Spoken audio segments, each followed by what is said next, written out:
It's Terry and Rosie here from Washington Courthouse on Friday the 26th, I believe.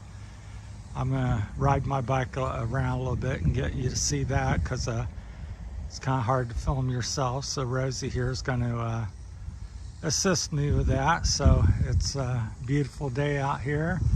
So I'm going to be riding the Catrike 700. It's a 4,000 watt system that is capable of 46 miles an hour when needed, although we tend to ride 15 to 30 most of the time. We enjoy it being more bicycle-ish than something else, but it is capable of top speeds in the mid-40s. So and we're up here at this beautiful train engine, the Chesapeake, Ohio engine and back car, and there's also a caboose on the other side. You can barely see it. There's a little orangish red caboose. So it's a beautiful display. If you ever get up here in Washington Courthouse, check it out. It's at one of the local parks here.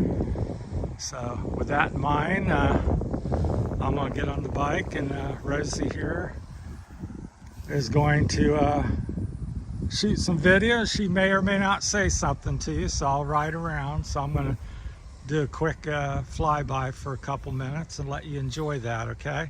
Here's Rosie. So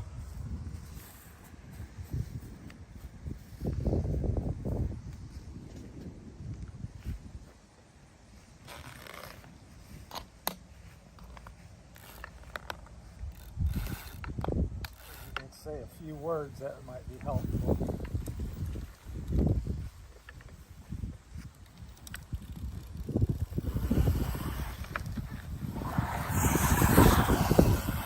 So that's Terry. Describing how powerful is his bike. There it is.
There.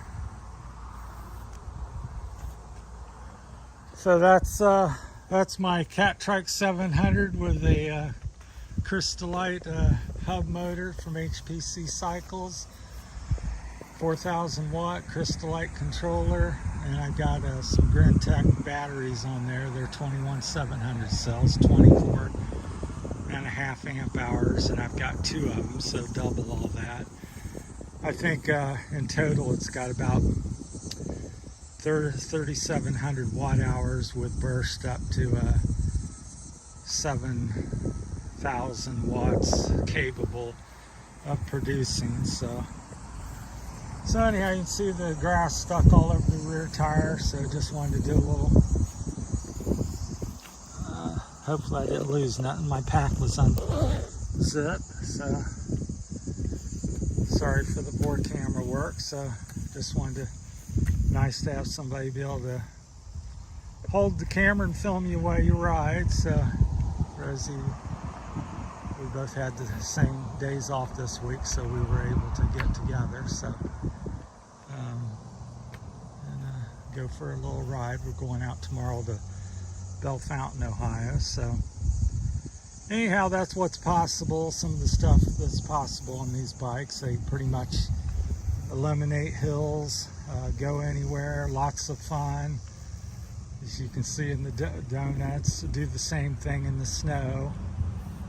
So you can go out and slip slide and up and down the parking lots and grass. About the most I've went through of this is with the small wheels on. It's probably around 4 inches. You might get 5, but 3 and under is very easy typically, especially if it's powdered snow or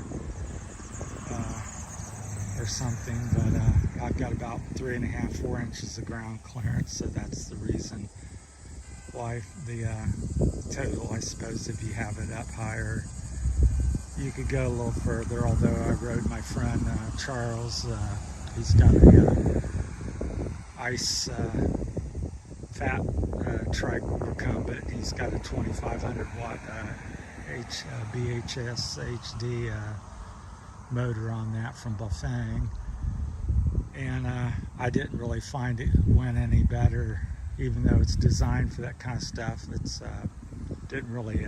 I find the bigger wheels kind of made a little unstable and not quite as fast. I thought mine was a little bit better, well, a lot better handling and stuff, just promoted more confidence. So, and plus mine, I built these trikes from scratch, so I just get the trike and then order all the, strip it down and put the motors and things on it. Different wheels. It's got aftermarket wheels from Australia, Mr. Recumbent. So I bought the rims and tires from him. His stuff's called True Blue, TRUBLU. So I got his new tires and rims. They're a lot wider than a standard Catrike rim, so they really let you corner much more aggressively. Mine's also built up with just running a signal speed, because with these hub motors and the kind of power they have, you really don't need gearing per se, because I can pedal at 5-10 miles an hour all the way up to the mid 40s. I have an 82 front ring and I have an 11 on this D&P freewheel, so I just lock it in the 11 and then pull the boom out and to tighten the chain and keep the chain tight. So that's how I keep the chain tension. So there's no shifting on this. There's no rear derailleur to snag or get in the way, because often with these 20-inch wheels in the back here, the derailleur is very close to the ground, although I always ran short cages and would still give you 2 or 3 inches or more, probably 4 inches. So that's what I ran when I had gearing on this. At one time it was geared, but as I got up to the 72 volt and the higher wattage, I find the gearing's not really needed. There's probably no hill in the state. Please don't forget to like, share, and subscribe. Thank you very much. This is Rosie and Terry in Ohio. We're in Washington Courthouse, Ohio. So that's our area that we like to ride at. Thank you for that, Rosie. So we'll post this, and so our friends and family back in the Philippines, that's where she's from, and that's why the connection to the channel's the Philippine journey, so we're contemplating and trying to end up there someday and finish our lives there. So right now we're in Ohio and just sharing our interest in the business I'm in, which is landscaping, and some of our many activities, which is hiking and these electric bikes now. So yeah, all right, so that's what we're doing now. So that's therefore the journey and adventure part. So if you'd like to see more of these type of videos, just let me know what you like to see. So I just wanted to display what a 4,000 watt trike can do, and so you can kind of see it in the grass. Now on pavement it will begin to spin the tire just a little bit, but these Maxxis hookworms have quite a bit of traction. They're 406 20-inch and they're like 2.0 size, so approximately 2 inches. And then I'm running a Stranger XLT rim. It's like 42, 43 millimeters, very wide. Again, I find on trikes a little wider tire and a little wider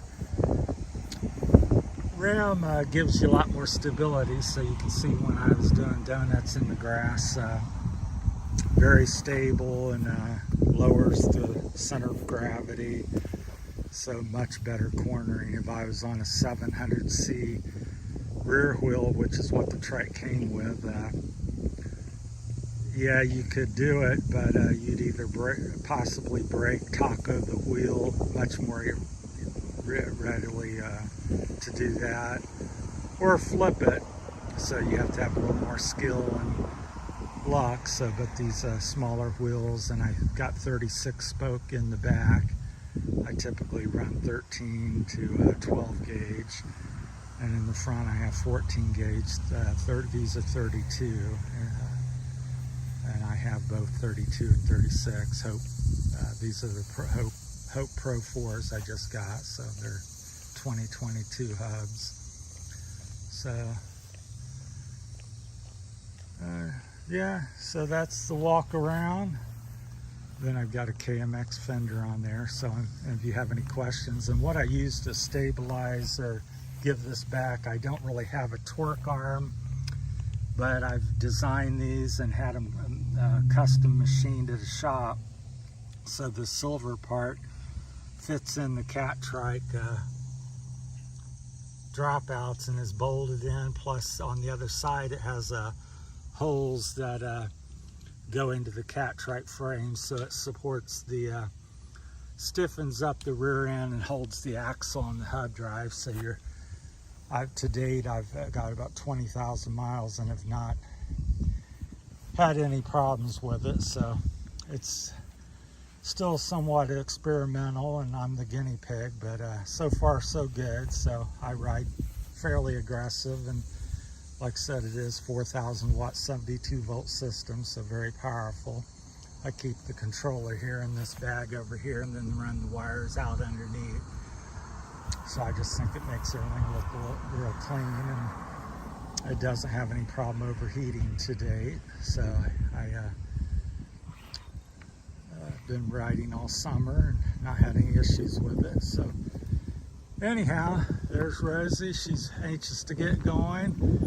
She's getting ready to take off. I don't know if she wants to go through the yard and do any donuts, or No. you want to loop again or not. No, thank you. That's enough. She's fine. She's bent on going home. All right, everybody, thanks for watching. So hope you enjoyed this video, and we hope to take you on many more of episodes of our journeys and share our interest with you all and take you with us, and